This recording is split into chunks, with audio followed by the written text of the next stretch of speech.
আজকে আমরা একটা খুব ইম্পর্টেন্ট টপিক নিয়ে আলোচনা করব, ডেটা স্ট্রাকচারের ভেরি ইম্পর্টেন্ট টপিক।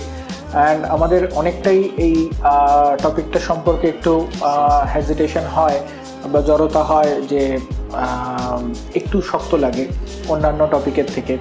তো that is recursion. Okay, so normally আমরা যখন কোনো প্রোগ্রাম করি, রেকারশনের প্রয়োজনটা হয় তখনই যখন আমরা কোনো রিপিটেটিভ জব করি। তার সাথে আরেকটা বলে রাখা ভালো, আমাদের চ্যানেলটাতে ডেটা স্ট্রাকচারের কিন্তু সিরিজ অফ ভিডিওস চলছে। অলরেডি হ্যাশিংটা আমরা শেষ করেছি, স্ট্যাকের বিভিন্ন অ্যাপ্লিকেশনস আমরা শেষ করেছি, অ্যান্ড স্ট্যাকের অ্যাপ্লিকেশনের কন্টিনিউয়েশনে আমরা রেকারশন পড়ছি। তার মানে এর সাথে স্ট্যাকটা কোনোভাবে রিলেটেড।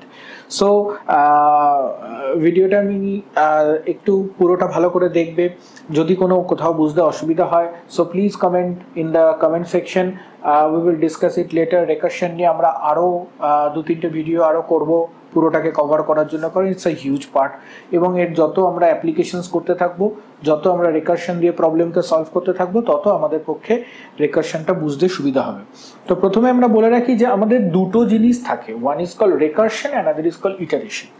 ইটারেশন মানে কোনো একটা জবকে যখন আমরা রিপিটেটিভ ওয়েতে করছি তখন আমাদের ইটারেশনের প্রয়োজন হয়। আর রেকারশনও ঠিক তাই, কোনো একটা জবকে যখন আমরা রিপিটেটিভলি করছি তখন আমাদের রেকারশনের দরকার হয়।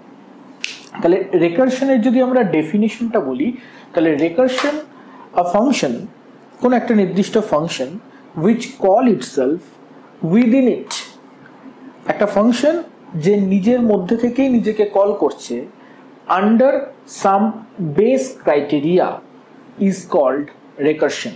So I repeat, a function that call itself within it, a function that call itself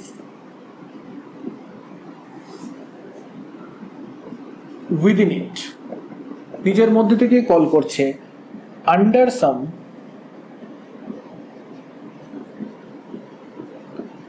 base criteria is called recursion. ওকে, এখানে একটা নতুন ক্রাইটেরিয়া আমরা দেখতে পেলাম, that is called base criteria. What is base criteria? A criteria by which function call should be terminated. অর্থাৎ যে criteria দিয়ে আমার ফাংশন কলটা টার্মিনেট হয় সেটাই হচ্ছে বেস ক্রাইটেরিয়া। যেহেতু ফাংশনটা নিজের মধ্যে থেকেই নিজেকে কল করছে, তাহলে ওর টার্মিনেশনটা ডিপেন্ড করে থাকবে কিসের ওপর? দিস বেস ক্রাইটেরিয়ার ওপর ডিপেন্ড করে থাকবে। অর্থাৎ কোনো একটা নির্দিষ্ট জায়গায় গিয়ে বারবার কলিংটা থামবে, কারণ যেহেতু ফাংশন নিজেকেই নিজে কল করছে, তাহলে কোথায় গিয়ে থামতে হবে সেটা আইডেন্টিফাই করে দেবে বেস ক্রাইটেরিয়া। সো ফাংশন কোথায় গিয়ে কলিংটা থামে? বেস ক্রাইটেরিয়ায় গিয়ে ফাংশন কলিংটা থেমে যায়। ওকে, তো রেকারশনের ভেতরে কিভাবে কাজ হয় বা রেকারশনটা কিভাবে ইমপ্লিমেন্টেড হয়, ইন কেস অফ কম্পিউটেশনটা কিভাবে হয়, সেটা আমরা এখানে একটু ডিটেলসে করার চেষ্টা করব। আর রেকারসিভ ফাংশন হিসাবে আমরা একটা এক্সাম্পল নিচ্ছি, সহজ common example, that is call factorial example. Okay, তো ফ্যাক্টোরিয়ালসকে সাপোজ আমি ধরে নিই যে ফ্যাক্টোরিয়াল অফ 5। তো ফ্যাক্টোরিয়াল অফ 5 আমি দুভাবে লিখতে পারি। কি? একটা হচ্ছে 1 into 2 into 3 into 4 into 5. So this version of definition is iteration. এটা iterative definition, iterative definition. Okay, similarly যদি আমি fact of 5 কে এরকম ভাবে লিখি 5 into fact of 4, so this version is called recursive version. তাহলে যদি আমি কোনো ডেফিনেশনকে তার আর্লিয়ার টার্মস দিয়ে রিপ্রেজেন্ট করতে পারি, সেটাকেই বলছে রেকারসিভ ডেফিনেশন। তার মানে নর্মালি যদি আমি 5 ফ্যাক্টোরিয়ালকে এইভাবে লিখি তাহলে সেটা হচ্ছে ইটারেটিভ। আর যদি 5 ফ্যাক্টোরিয়ালকে এইভাবে লিখি, দ্যাট ইজ 5 into 4 ফ্যাক্টোরিয়াল, তাহলে সেটা হচ্ছে রেকারসিভ, রাইট? তাহলে this is what is called iterative version and this is what is called recursive version. এবার এখানে কিছু জিনিস বলে রাখা ভালো। রেকারশন ইমপ্লিসিটলি মানে অন্তর্নিহিতভাবে, ভেতরে এক্সপ্লিসিট নয়, যেটাকে আমরা বাইরে থেকে কন্ট্রোল ডিক্লেয়ার করতে হয় না। অর্থাৎ ইমপ্লিসিটলি অন্তর্নিহিতভাবে স্ট্যাকটাকে ইউজ করে। স্ট্যাকটাকে কেন ব্যবহার করে? To push the activation record. আর একটা নতুন আমরা টার্ম পেলাম, to push the activation record. Okay, তাহলে রিকারশন করার সময় অ্যাক্টিভেশন রেকর্ডগুলোকে আমাকে পুশ করতে হয় স্ট্যাকের মধ্যে। কেন? কারণ যখন ফাংশনটা ইমপ্লিসিটলি কল হয়, তখন যে অ্যাক্টিভেশন রেকর্ডগুলো জেনারেট হয়, সেই অ্যাক্টিভেশন রেকর্ডগুলো যাতে ওভারল্যাপ না করে যায়, তার জন্য আমার অ্যাক্টিভেশন রেকর্ডগুলোকে ধরে রাখার জন্য আমাকে স্ট্যাক ইউজ করতে হয় ইমপ্লিসিটলি, অন্তর্নিহিতভাবে এই অ্যাক্টিভেশন রেকর্ডগুলোকে পুশ করার জন্য, রাইট? এবার দেখে নেওয়া যাক যে আমরা কিভাবে এই অ্যাক্টিভেশন রেকর্ডগুলোকে আমরা পুশ করি স্ট্যাকের মধ্যে। ওকে, তার মানে a function call itself within it under some base criteria is called recursion. Characteristics of recursion এর ক্ষেত্রে recursion implicitly uses stack. কেন stack ব্যবহার করে recursion? To push the activation record into the stack. Okay, activation রেকর্ডগুলোকে স্ট্যাকে push করার জন্য আমার অ্যাক্টিভেশন রেকর্ডগুলোকে স্ট্যাকে পুশ করি আমরা। ওকে, কারণ স্ট্যাকের ব্যবহারটা কি? তাহলে স্ট্যাকের ব্যবহার হচ্ছে অ্যাক্টিভেশন রেকর্ডটা আমরা স্ট্যাকে পুশ করব। এই অ্যাক্টিভেশন রেকর্ডটা জেনারেট হচ্ছে কখন? যখন ফাংশনটা রিপিটেটিভ ওয়েতে নিজেকে কল করছে, তখনই কলিং এর সময় অ্যাক্টিভেশন রেকর্ডটা জেনারেট করছে। চলো দেখে নেওয়া যাক যে কিভাবে জেনারেট করছে। লেট আস আমরা একটা পিস অফ কোড লিখছি, যে পিস অফ কোড দিয়ে আমরা রিকারশনটাকে জাজ করতে পারবো। সে আমি এখানে বললাম ইন্ট, এটা অবশ্যই সি কোড লিখছি, ফ্যাক্ট ইন্টেল। ওকে, সো এখানে যদি আমি বলি if n equals to 0, that means n equals to 0, then return 1. কেন? আমরা জানি factorial of 0 equals to 1, right? Else return n into fact n minus 1. So that is a recursive definition. Say this is the fact, এই ফাংশনটাই আবার ভেতরে call হচ্ছে, that is the fact is a function that call itself within it under some base criteria. What is the base criteria? This is the base criteria. This is the base criteria. কেন? n যখন 0 হয়ে যাবে তখন 1 return করে বেরিয়ে যাবে। So this is the base criteria. So a function is fact that call itself within it. কাকে call করছে? ফ্যাক্টকেই কল করছে। দেখো ফাংশনের মধ্যে ফাংশনটাকেই কল করছে। Under some base criteria is called recursion, right? So আমরা অ্যাকর্ডিং টু ডেফিনেশনটা লিখলাম। এবার দেখে নেওয়া যাক যে এটা কিভাবে অ্যাক্টিভেশন রেকর্ডগুলোকে পুশ করছে। Let us we consider an example of fact 5। আমরা এই সেকশন অফ কোডটাকে রেখে আমরা এখানে, so this is the base criteria, আমরা এখানে এটাকে জাস্ট লিখে দিচ্ছি, this is base criteria. Okay, and now আমরা এখানে এই পিস অফ কোডটাকে ডিটারমাইন করব। সে আমি করব fact of n, fact of 5. Okay, right? Now যখন আমরা fact of 5 করব, let us consider this is my stack.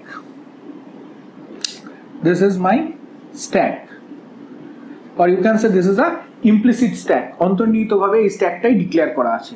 Okay, this is a implicit stack and that is implicit. Okay, so this is the implicit stack. Now fact 5 according to this definition আমার কি হবে?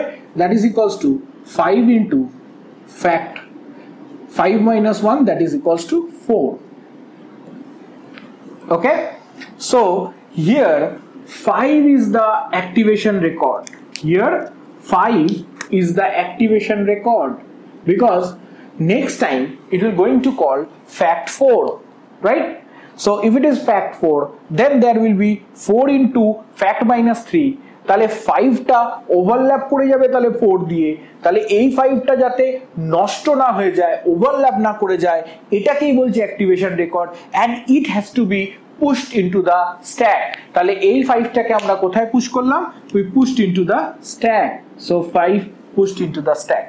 On the next case is become fact of 4. So it will be 4 into fact of 3.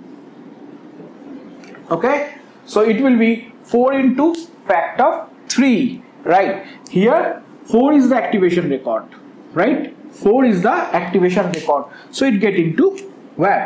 It get into stack. Now next time, that is equals to fact of 3, that is 3 into fact of 2. Okay, now 3 become the activation record, right? Now next time, fact of 2 equals to 2 into fact of 1.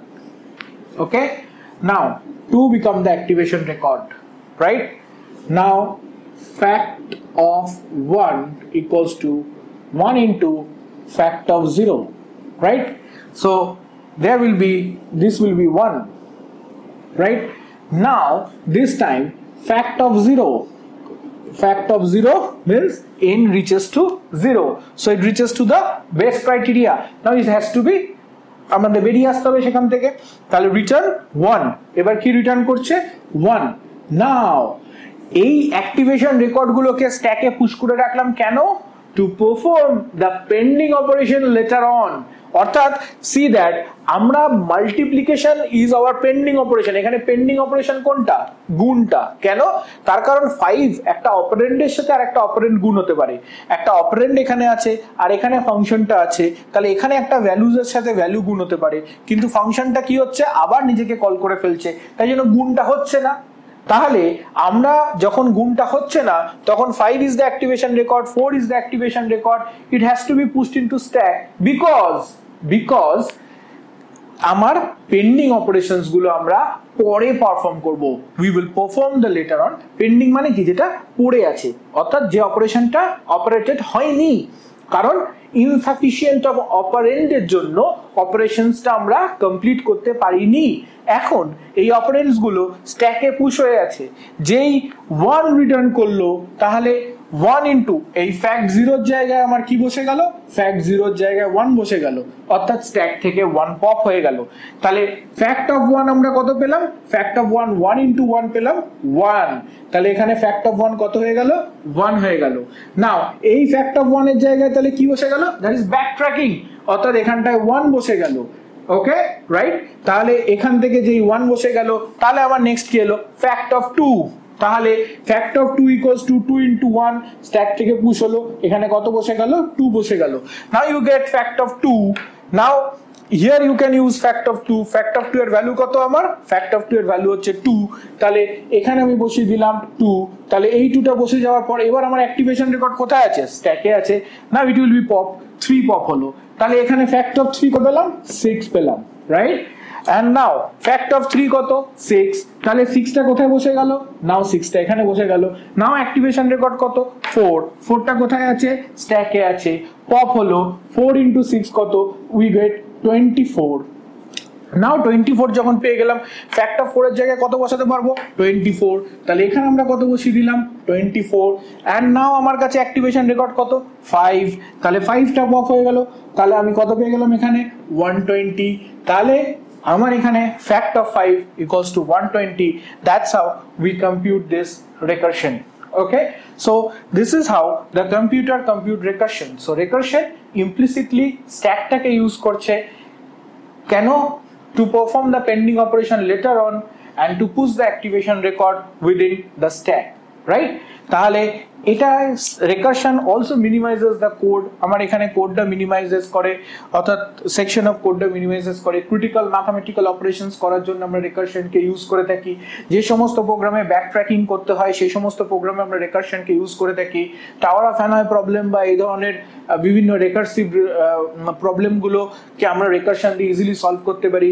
যেমন binary search tree traversal বা binary tree traversal আমরা রিকারসিভলি খুব easily solve করতে পারি, wire ইটারেশনস দিয়ে করতে আমাদের অনেকটা আলাদা করে আমাকে এক্সপ্লিসিট স্ট্যাক ব্যবহার করতে হয়। সেখানে এক্সপ্লিসিট স্ট্যাক ব্যবহার করে আমাকে রেকারশন দিয়ে সলভ করতে হয়, কিন্তু এক্ষেত্রে আমাকে রেকারশনসকে যেহেতু স্ট্যাকটা ইমপ্লিসিটলি অলরেডি আছে তার জন্য আমাকে আলাদা করে এখানে ডিক্লেয়ার করতে হয় না। নাও রিকারসিভ ফাংশনের সাথে সাথে আমরা আরো একটা জিনিস ভালো করে দেখে রাখি, সেটা হচ্ছে গিয়ে এলিমিনেশন অফ রিকারসিভ প্রসেস, অর্থাৎ টেল রিকারশন। ওকে, টেল রিকারশন এর সাথে ছোট্ট একটা জিনিস, ঠিক টেল অর্থাৎ লেজের মতোই আমরা দেখে রাখি যে tail recursion.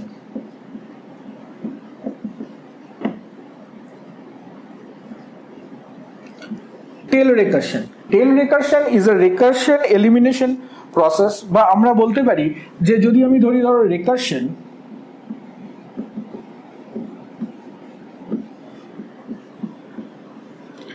then tail recursion,